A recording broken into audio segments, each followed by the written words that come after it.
বাহিরে ঝুম বৃষ্টি হচ্ছে। আর এই বৃষ্টিতে মাঝে মাঝে অনেক আলসেমি লাগে। মাঝে মাঝে মন চায় আজকে কিছুই করব না, আজকে সারাদিন কাঁথা মুড়ি দিয়ে শুয়ে থাকবো আর একটু একটু বৃষ্টি দেখবো আর মাঝে মাঝে একটু কফি খাবো। তো ভাবলাম আজকে যেহেতু একটা সুন্দর দিন, আজকে নিজেকে একটু অবসর দেই। মানে আজকে কোনো রান্না বান্না হবে না, আজকে বাইরে খাবার খাবো। একদিন না হয় একটু আনহেলদি খাবারই খেলাম, মাঝে মাঝে মন তো চায় যে নিজেকে একটু ছুটি দেই। আর এই তো হাজবেন্ডকে দিয়ে বাইরে থেকে নাস্তা কিনে আনাইছিলাম। আর ফ্রিজে ডিম ভুনা ছিল, আর এখানে ছিল তন্দুর রুটি, সেই সাথে ছিল পরোটা। আর নাস্তা খাওয়ার পর পর দুপুরের খাবারের চিন্তা তো করতেই হবে। তো যেহেতু নাস্তাটা একটু ভারী করেছিলাম, তো আমি আমার হাজবেন্ডকে বলেছিলাম যে তুমি 2 প্যাকেট মোরগ পোলাও আনবা, কারণ এই 2টা প্যাকেটই আমাদের জন্য কিন্তু এনাফ। এর চেয়ে বেশি আমাদের কখনোই লাগে না, কারণ এই 2 প্যাকেট খাবারই আমরা ঠিকমতো খেতে পারি না। আচ্ছা যাই হোক, গরম গরম পোলাওটা এভাবে ঢেলে নিয়েছি, ডিমগুলো আলাদা করে উঠিয়ে নিয়েছি। আর আমি বলেছিলাম মোরগ পোলাওটা যেন এভাবে আলাদা আলাদা করেই নিয়ে আসে।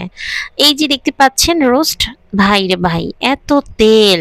আমাকে যদি এই 2 পিসই এত তেল দেয়, তাদের হাঁড়িতে না জানি আরো কত তেল। তেল দেখে তো আমি ভয় শেষ। কিন্তু আমরা তেলগুলো খাবো না, আমরা জাস্ট ঝোল আর মাংস নিয়েই খাবো।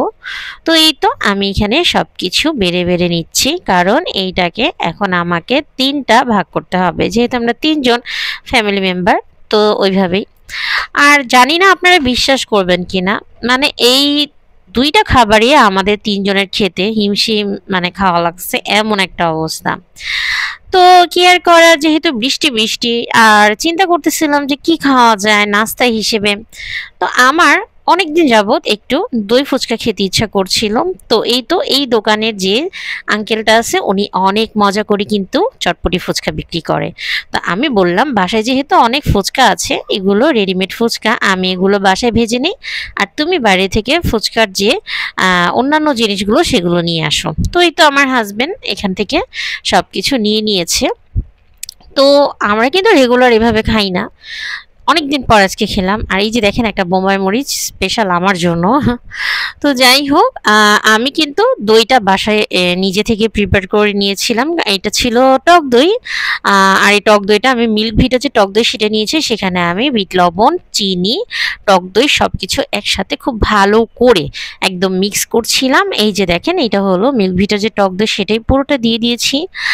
আর হ্যাঁ, এই দইটা দিয়ে খুব ভালো করে মিক্স করে নিয়েছি। সেই সাথে এখানে ছিল চানাচুরের ঝুরি ভাজা, আর এই যে দেখেন অনেকগুলো ফুচকা আমি ভেজে নিয়েছি। আর হ্যাঁ, এটা ছিল পুদিনা, পুদিনাটা ব্লেন্ড করা। আমি এটা ডিপ ফ্রিজে রেখেই দিই, অনেক খাবার অনেক সময় লাগে।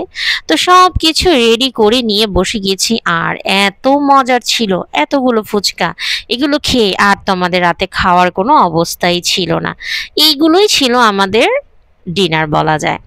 তো এই যে দেখেন মুচমুচে ঝুরি ভাজা দিয়ে দই ফুচকাগুলো বানিয়ে খেতে এত মজা ছিল, ভিডিও দেখে আবারও খেতে ইচ্ছা করছে। আর এই যে দেখেন আমার কি চোরামি বুদ্ধি, আমি এইভাবে করি, রেডিমেড করে ফুচকাটা বানিয়ে নিয়ে বাসায় টপাটপ খেয়ে নিলাম আর সবাইকে খাওয়াই নিলাম।